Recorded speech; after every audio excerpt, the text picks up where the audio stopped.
crime scene is often like an iceberg because you can't see all that's there until you look deeper. That's why it's so important to conduct thorough investigations into every case.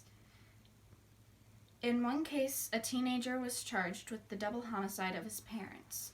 The police believed the teen was the culprit because the teen had begun to get into trouble after his parents' divorce. On this fateful Sunday, the teen had decided to throw a party that involved drugs and alcohol while his father was at work. One of the partygoers' moms called the teen's dad, informing him of this party.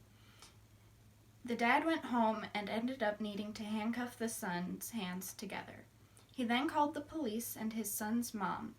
When the police arrived, the two parents were waiting outside and asked the police if sending their son to juvie was an option. The police told them to come by the station tomorrow to discuss options.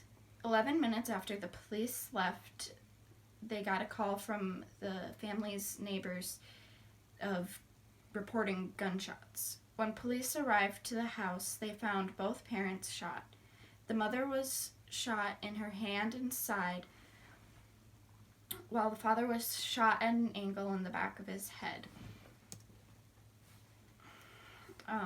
Because police thought that you can't shoot yourself in the back of your head at an angle, they thought the son had shot the parents, despite the fact that the son was still handcuffed. The son disputed this claim by saying that he couldn't have shot them because he was still handcuffed and had ran to the neighbors after he heard his mom yell for help and found his dad aggressively restraining her.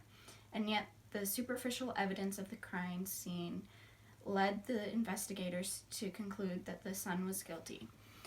To correctly catch a criminal and convict them in court, the use of diligent forensics is critical to find all the facts related to the charges. The police should have used a gunshot residue or GSR test. This test would have shown whether or not the son and or father had shot the gun. They also should have done a reenactment to see if the dad could have shot himself in the back of his head. The police should have done these tests before charging anyone. Subsequent tests showed that the father could have shot himself in the back of his head. The gun was a small handgun, and if you make finger guns and put your hand behind your head, you'll find that you would naturally have your hand at an angle. While this kind of test can be done afterwards, the GSR test can only be taken closely after firing the gun.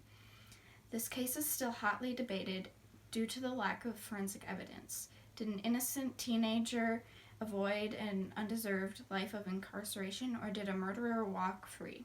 Some scenes may seem simple, but some sleuthing can switch what you see.